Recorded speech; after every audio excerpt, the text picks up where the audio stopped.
রাজ্যের উচ্চশিক্ষা দপ্তর মনোনীত কলেজ পরিচালন সমিতির সভাপতিকে কলেজে ঢুকতে বাধা আর এই বাধাদানকে কেন্দ্র করে সোমবার সাময়িক উত্তেজনাময় পরিস্থিতি তৈরি হলো মালদার বামনগোলা ব্লকের পাকুয়াহাট ডিগ্রি কলেজে।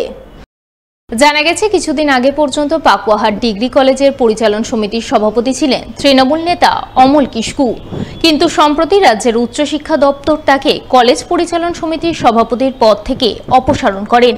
তার পরিবর্তে পাকুয়াহাট ডিগ্রি কলেজের পরিচালন সমিতির সভাপতি হিসেবে গৌড়বঙ্গ বিশ্ববিদ্যালয়ের অধ্যাপক ডক্টর সনাতন দাসকে মনোনীত করা হয়।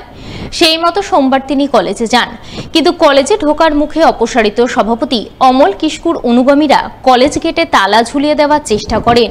শুধু তাই নয়, নতুন সভাপতিকে কলেজে ঢুকতে বাধা দেন। সভাপতি সেই বাধাকে সরিয়ে কলেজে ঢুকতে গেলে তাকে রীতিমতো ধাক্কাধাক্কি করা হয় বলে খবর।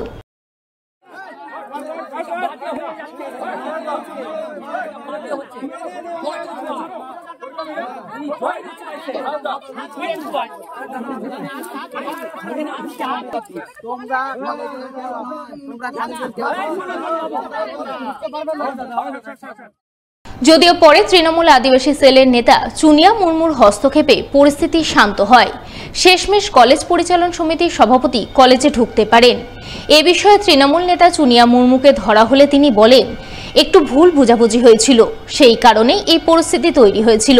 তবে নতুন সভাপতিকে কেউ ধাক্কাধাক্কি করে থাকলে তার বিরুদ্ধে দলগতভাবে ব্যবস্থা গ্রহণ করা হবে।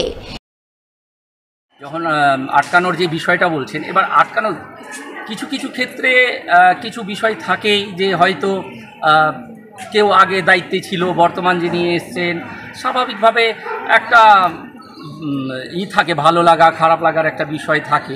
ধাক্কাধাক্কি পর্যায়ে আমার তো মনে হয় না যে ধাক্কাধাক্কি হয়েছে। এটা বিস্তারিত খোঁজখবর নিন, যদি ওরকম কেউ ধাক্কাধাক্কি করে থাকেন তাহলে এটা অনভিপ্রেত এবং সেটা তাকে চিহ্নিত করে দলের কাছে আমরা নাম দিয়ে দেবো। এবার দল যেটা স্টেপ নেবে সেটা।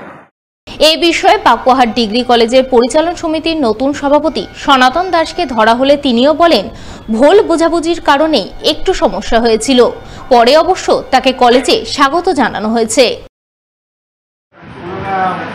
বিক্ষোভ দেখিয়েছিলেন, তারপরে ওনাদেরকে আমরা বুঝিয়েছি, ওনারা বুঝেছেন, ওনারা ওয়েলকাম জানিয়েছেন, ওনারা এগেছেন, আপনারা দেখেছেন যে ওনাদের রিপ্রেজেন্টেটিভ বসিয়ে আমাদের ঘরে বসিয়ে এবং ওরা ফুল দিয়ে আমার সম্বোধনা করেছে। আর সেইভাবে ধাক্কাধাক্কি নয়, কথা কাটাকাটি হয়েছিল, হয়তো ওরা বুঝতে পারেনি, কিন্তু আমরা ওনাদেরকে বোঝাতে সক্ষম হয়েছি এবং ওরা বুঝেছি এবং ওরা ওয়েলকাম করেছি।